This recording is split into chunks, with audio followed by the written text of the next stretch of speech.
esteja convosco.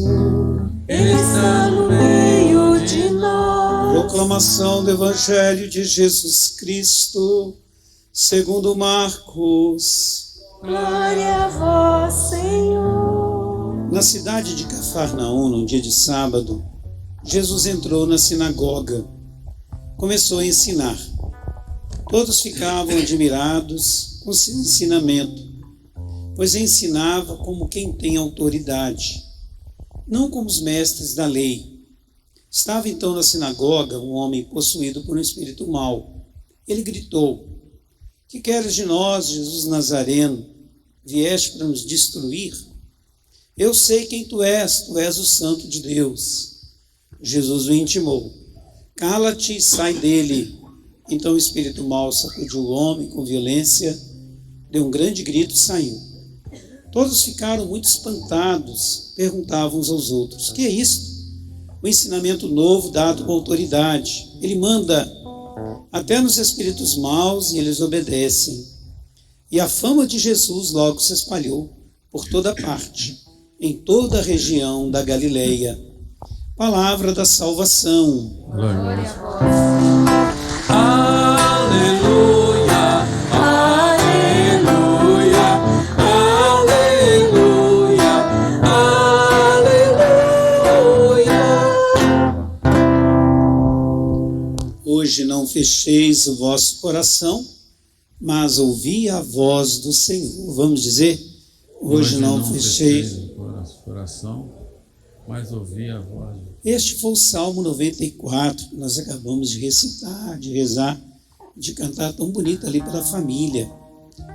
Estamos começando o domingo, então não fechar o coração a Deus, porque é no coração que Deus vai habitar, vai falar para nós. No coração a gente vai cultivar a bondade, a paz, a alegria. Por isso, então, nós não podemos também deixar entrar no coração nada de mal. Na Bíblia, o coração é a sede da pessoa. É lá que ela escolhe amar ou odiar, perdoar ou vingar, fazer o bem ou querer o mal. Então a gente tem que cuidar do coração, né? Esse tempo de pandemia é importante cuidar do respiro do coração também, da respiração de Deus. A palavra de Deus é para nós o grande oxigênio de que a gente precisa agora. Em tempos de pandemia, com tantos cuidados, graças a Deus as pessoas devam mais e mais se conscientizar, mas este oxigênio de Deus, do amor, da palavra, da Eucaristia, por isso que a gente está aqui buscando, desde manhã, essa força de Deus, para não fechar o coração a Ele. Podemos fechar o coração a Deus? Podemos não, né? Porque Ele vai habitar em nós, Ele vai abençoar. E a palavra que a gente ouviu primeiramente foi a palavra do livro do Deuteronômio. É um livro da Bíblia muito bonito, faz parte do Pentateuco, Deuteronômio. Uma vez uma pessoa, ela não preparou leitura, ela chegou lá e falou: leitura do doutor Antônio. Mas não é doutor Antônio, não. Deuteronômio. Fala das leis, fala das regras, da caminhada do povo de Deus no deserto. Nesse contexto, todo mundo esperava um grande profeta como Moisés. Moisés tirara o povo lá do Egito e encaminhou para a terra prometida.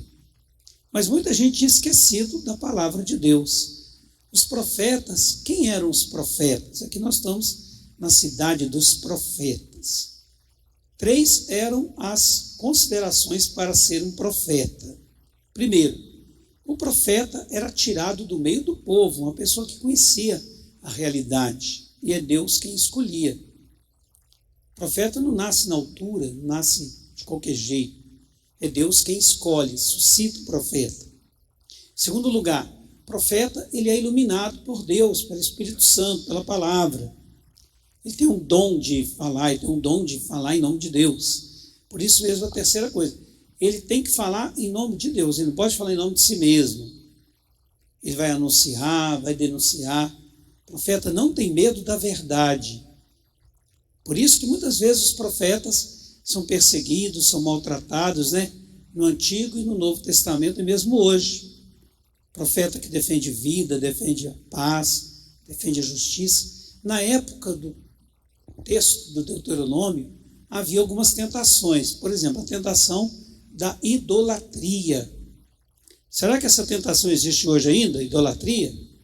Havia essa tentação, idolatria.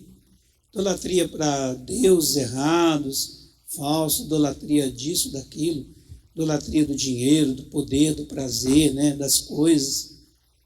Outra tentação, a injustiça social. Era uma grande tentação na época também.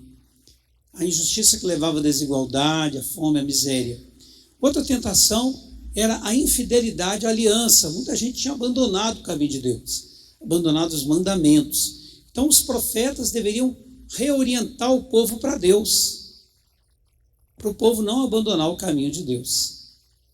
O grande profeta que fez isso foi Jesus. Todos os outros prepararam o seu caminho. E Jesus veio para trazer a vida nova para todos nós. No texto de hoje, ele entrou dentro de uma sinagoga do judeu. O que era uma sinagoga? É uma casa de oração. O templo ficava em Jerusalém. Cada cidade como essa de Cafarnaum tinha uma sinagoga. Lá estavam os escribas, estavam fariseus, doutores da lei também. Cada semana, né, sempre no sábado, alguém testemunhava, alguém profetizava, pregava. E Jesus também frequentava lá. Ele era um bom judeu. De vez em quando ele até pregava também, como aconteceu lá em Nazaré, na sinagoga de Nazaré.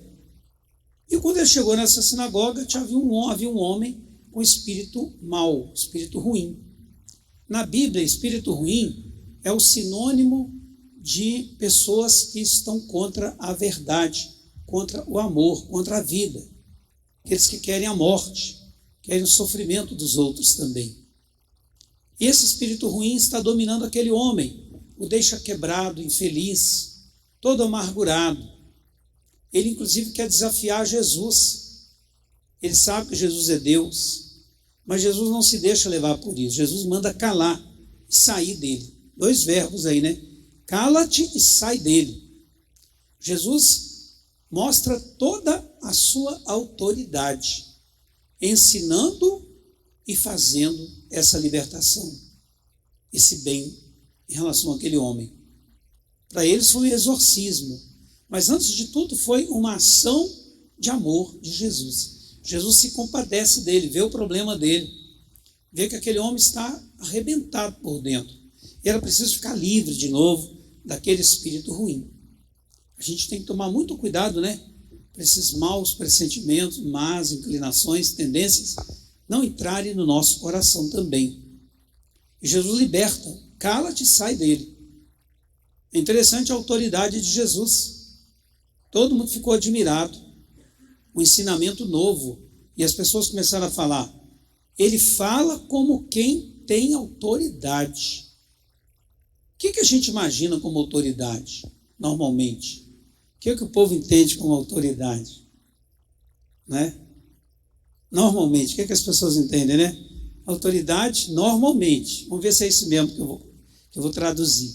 Normalmente as pessoas pensam assim, autoridade é aquela pessoa que tem poder, que é importante, que ocupa um cargo de importância na sociedade. Não é isso que o pessoal entende? Uma autoridade? Alguém que tem assim, né, uma espécie de maior estatura, uma espécie de valorização social, cultural, até mesmo religiosa, né? Eu lembro quando começam os discursos, quando a gente fala assim, sejam bem-vindas as autoridades religiosas, civis, militares, tal, né? Tudo assim, a gente pensa autoridade isso. Pois bem, a palavra autoridade na Bíblia, ela vem de um verbo chamado augere, latim. Significa fazer crescer. Daí vem a palavra auctoritas, nominativo. O que é uma autoridade na Bíblia? Aquela pessoa que faz crescer os outros. Por que ela ocupa aquele cargo? Para ajudar os outros a crescerem. Por isso que ela tem aquela liderança, para ajudar os outros a serem melhores. Daí foi então, né?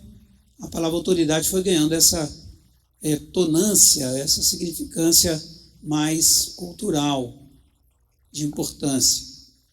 Mas, originariamente, a autoridade é isso. Aquele que ajuda o outro a crescer em tudo. Pois bem, quando eles falam, Jesus fala como quem tem autoridade. Ele é respeitado. De repente, uma pessoa tem autoridade, mas não é respeitada, não é valorizada, só fala besteira e tal. Quer dizer, Jesus é aquele que usa a autoridade dele para fazer o bem, para libertar os outros, para tirar o espírito ruim que está dentro da pessoa humana. Espírito de vingança, de maldade, de violência, né? Interessante. Essa autoridade de Jesus. Porque ele não quer que o ser humano, ele não quer que a gente fique abandonado, preso, quebrado por dentro, né? Por isso que a nossa preocupação, quando a gente vem aqui rezar, nos demais horários, qual que é a nossa preocupação? É ficar perto de Deus. Como São Paulo falou na leitura aos Coríntios. Quem é casado tem o seu casamento, tem a sua preocupação natural, tem que tomar cuidado, né? Tem as divisões naturais, mas não pode perder também o seu amor a Deus. Vai viver o amor, o diálogo. Quem é solteiro também tem a sua preocupação, vai consagrar sua santidade a Deus. Quem é celibatário, quem é consagrado também, vai ter essa alegria de oferecer-se a Deus sempre, porque nada, como dizia Paulo em outro texto, pode nos separar de Deus. Então, a nossa grande alegria é ficar perto de Deus. Não deixar que as preocupações humanas, coisas que existem, são importantes, a gente tem que cuidar mesmo, mas não sejam mais importantes do que a gente ficar perto de Deus, amar o Senhor, obedecer a Ele, a sua autoridade. Que neste domingo, então, a gente sinta a graça de Deus, nos abençoando, nos fortalecendo, para viver no seu amor e usar a nossa autoridade sempre para fazer o bem, para que a palavra de Deus venha iluminar o coração de cada um.